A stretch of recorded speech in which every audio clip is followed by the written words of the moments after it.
Hola, nosotros somos el TCU 758. Bienvenidos al podcast Creando una ONG Juntos.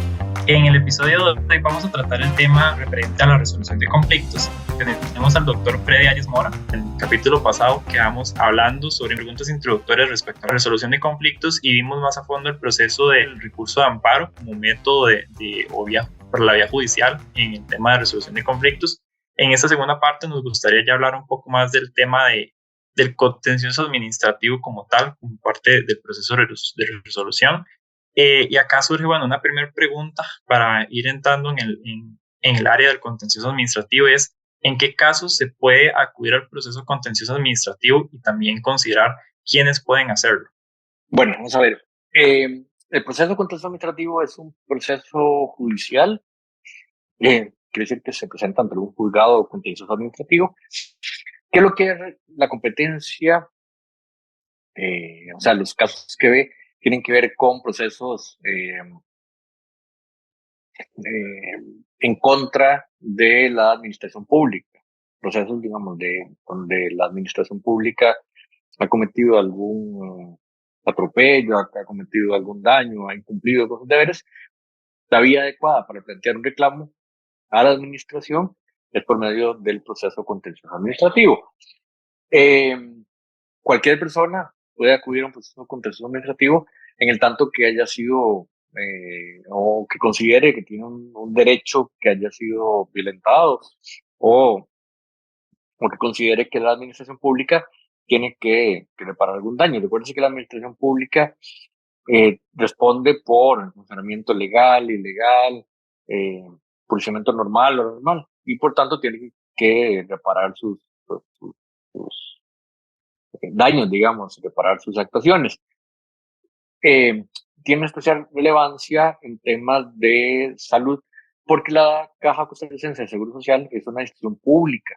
Si bien es cierto, es una institución autónoma, está regida por medio de las leyes que regulan la administración pública. Si bien es cierto, la autonomía le permite cierta eh, posibilidad de autorregularse, de generar sus propias formas de contratación, tener autonomía incluso administrativa para la elección, digamos, de algunos puestos de gobierno. La autonomía que tiene no le alcanza para pues, tener un régimen diferenciado para resolución de conflictos o para resolución, digamos, o para reparación de daños. El proceso normal de un paciente que haya sufrido algún daño en un servicio hospitalario de la caja debe recurrir al proceso contencioso administrativo. Sería la instancia a la que puede pues, ir a discutir su asunto. Excelente. Bueno, eso me lleva justamente a la siguiente pregunta y es, ¿qué documentación es necesaria para presentar la demanda ante el Tribunal Contencioso Administrativo en este caso? Al ser un proceso judicial ordinario, pues requiere pues una serie de formalismos que están contemplados en la ley, pero lo principal que se requiere es la prueba en general de lo que usted diga, la prueba, por ejemplo, de si la municipalidad de la localidad le afectó algún derecho, pues la prueba que lo sustente, ¿no? Pruebas periciales, pruebas notariales, evidencias médicas, todo lo que sirva para probar lo que se dice, eh, pues es necesario aportarlo dentro del proceso judicial. Por ejemplo, digamos que sea un caso de un daño por una cirugía mal realizada. Por ejemplo, un daño por eh, demora en la atención del servicio. Hay algunos procesos, por ejemplo, si usted va a un servicio y le cortan el pie que no es, pues eventualmente se lo podría plantear como un tema de daños y como un tema de un delito y plantearlo por daños, como un delito de daños, que se resolvería no por un proceso contencioso, sino por un proceso judicial penal, que ya sería un proceso penal donde se acusaría, digamos, al médico que actuó contrario a la lex artis o al deber de cuidado, o como le dice una gente, cometió malpraxis, que es un término que suele utilizar alguna gente, digamos, una malpraxis médica o farmacéutica o algún sistema de salud, una malpraxis que generó algún daño, por ejemplo, eso, que le corté el pie que no es, que le hizo una cirugía que no era, que le di un medicamento que no era, no sería elemento, digamos, eh, que podría considerarse un delito culposo, pues se solventa en un proceso penal, no necesariamente un proceso contencioso. Sin embargo, si lo que se discute, digamos, es un tema, de nuevo, de daños, pero por el funcionamiento inadecuado o adecuado, legal o ilegal, pero que generó daño en una persona, pues la vía adecuada pues sería un proceso contencioso y la prueba que corresponde pues es toda la prueba, todos los medios probatorios que sean necesarios para poder determinar el objeto de la demanda, digamos. Ok, ok, perfecto. Y bueno, justamente hablando de todo esto, si el paciente desea, en este caso, recurrir a este proceso, ¿es necesaria la representación por parte de algún abogado para la interposición del proceso? Siempre tiene que tener patrocinio legal, a diferencia, por ejemplo, de un recurso de amparo que el paciente puede presentarlo sin patrocinio legal. Para el proceso contencioso tiene necesariamente que tener a su representante legal, tener un abogado, un profesional de derecho, que que le asista y que le represente en el juicio. Porque además es un juicio que tiene una fase oral importante en la que se evacúa la prueba, en la que se forman alegatos, en la que se forman conclusiones, y esta técnica, estas formas que establece la ley, tiene necesariamente que hacerse con conocimiento de la legislación y conocimiento de la resolución de los procesos. En estas audiencias orales, pues se evacúa prueba,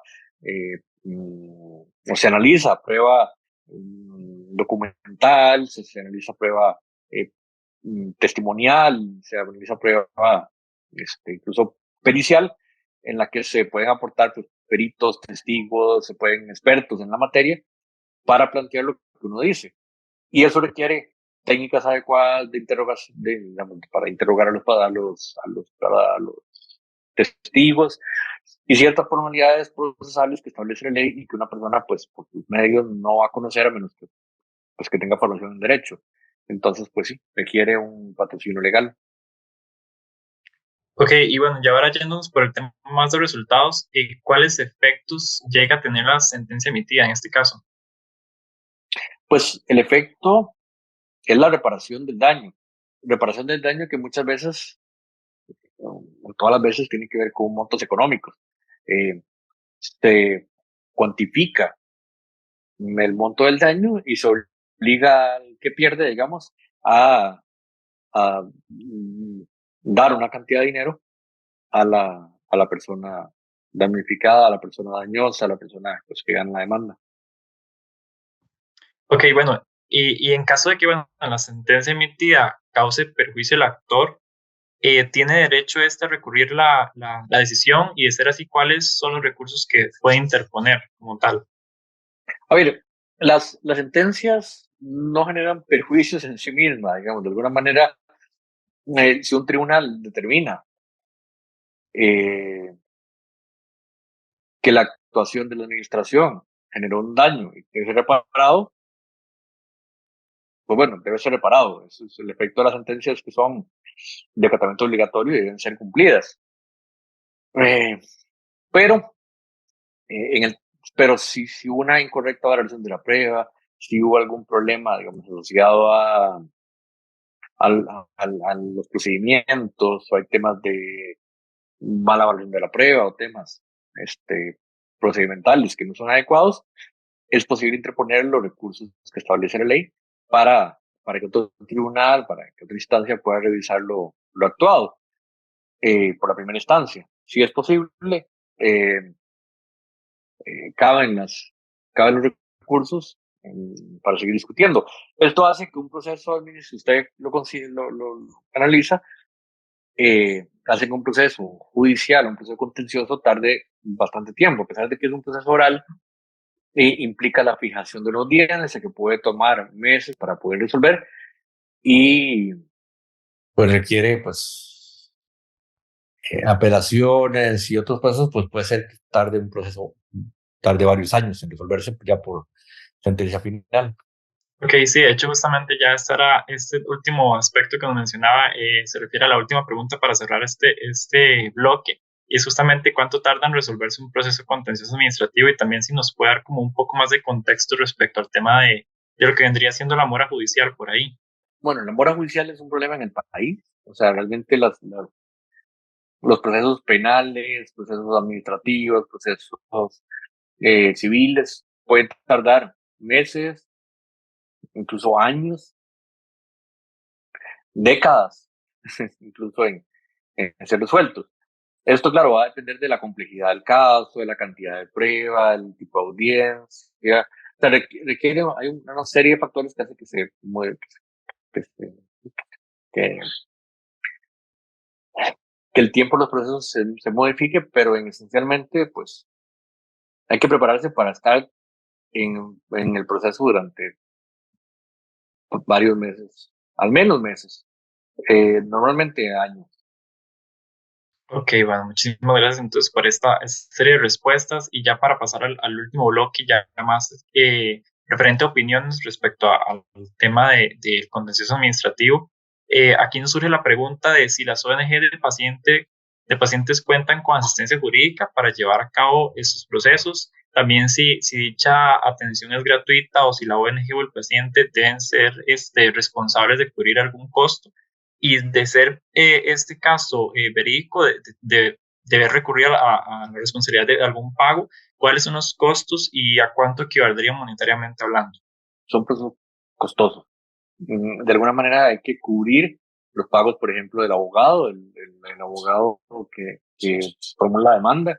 Esto implica, digamos, la formulación del escrito, la representación en juicio, ser responsable, ser el abogado responsable del caso. Eh, los montos normalmente dependiendo, pues varían, dependiendo del abogado, del problema que responda, del que contrate, varía dependiendo del contrato un bufete, un equipo de abogados, o solo uno, pero estamos hablando de varios miles de dólares. Normalmente son varios, eh, puede costar, digamos, solo en honorarios, puede costar varios millones, más los gastos procesales, más eventualmente si hay que pagar algún testigo, algún traslado, los viáticos, algún perito, un perito que puede cobrar bien, 1,000, 2,000 dólares, digamos, por pintar un informe, un peritazgo.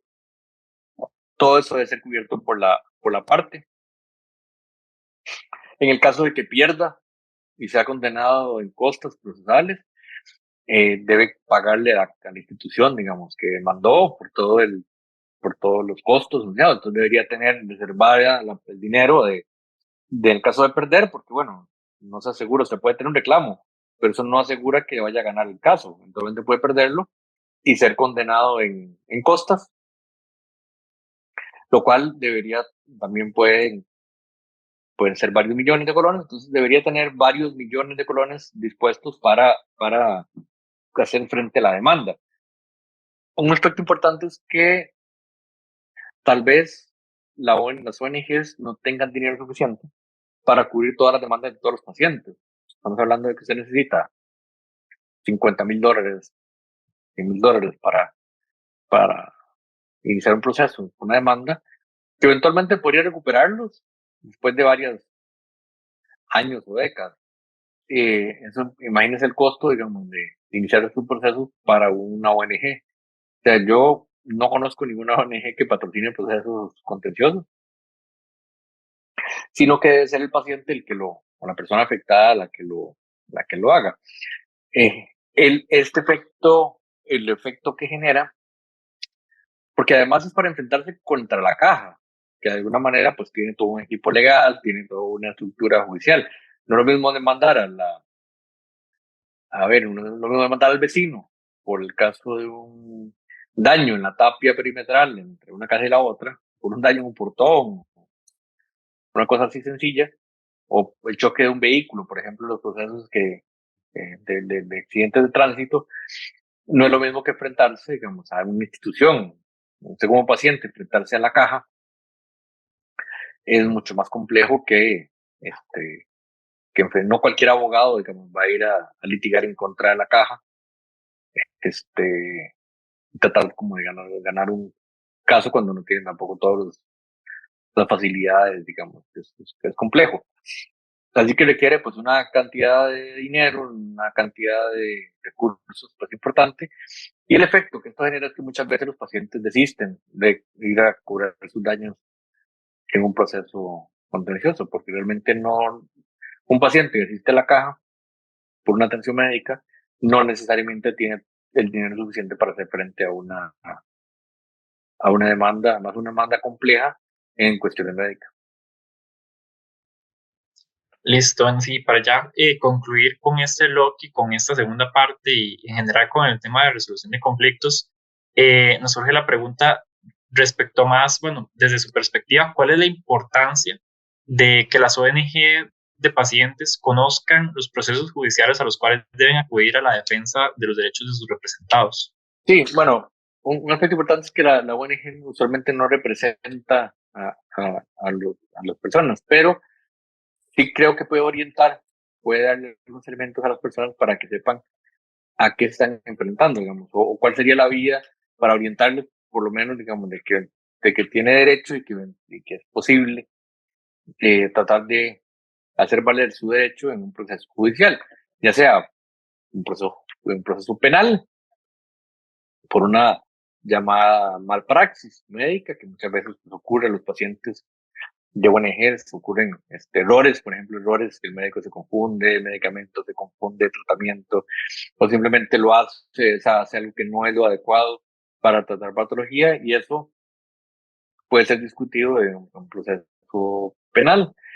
Otro tipo de violaciones, por ejemplo, que al paciente no le quieran brindar el expediente clínico, copia del expediente, atrasos en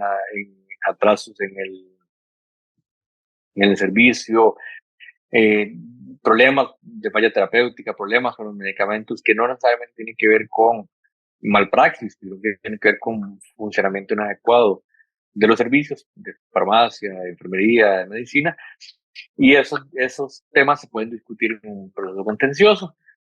Y temas de índole más administrativo, digamos, pueden ver en otras instancias, digamos, incluso este, por los asuntos de constitucionalidad relativo a derechos fundamentales como brindar el tratamiento. Entonces, una cosa es un proceso constitucional porque no me quieren dar el medicamento que yo necesito o porque hay, pues, la caja, la administración no me da el medicamento que necesito. Y otra cosa diferente es si el medicamento que me dieron tuvo falla terapéutica o me generó algún problema en el, en la salud, lo cual debe ser discutido en un proceso contencioso, o si el problema tiene más bien que ver con un error en la medicación, tiene que ver un problema con una falta al deber de cuidado por parte del médico, pues eso va a ser discutido en un proceso penal. Entonces, pues saber qué cosas corresponden a qué proceso puede orientar un poco mejor a saber qué tipo de abogado buscar o qué tantas probabilidades tiene de éxito o de tiempo en que se repare su daño. Ok, perfecto. Bueno, don Freddy, muchísimas gracias entonces por este espacio, por las respuestas que nos ha brindado tanto en la primera parte de este eje de resolución de conflictos y en esta segunda parte. Eso sería todo por hoy. Muchas gracias a usted y a todos y todas y todos por sintonizarnos. Hasta el próximo episodio. Buen día.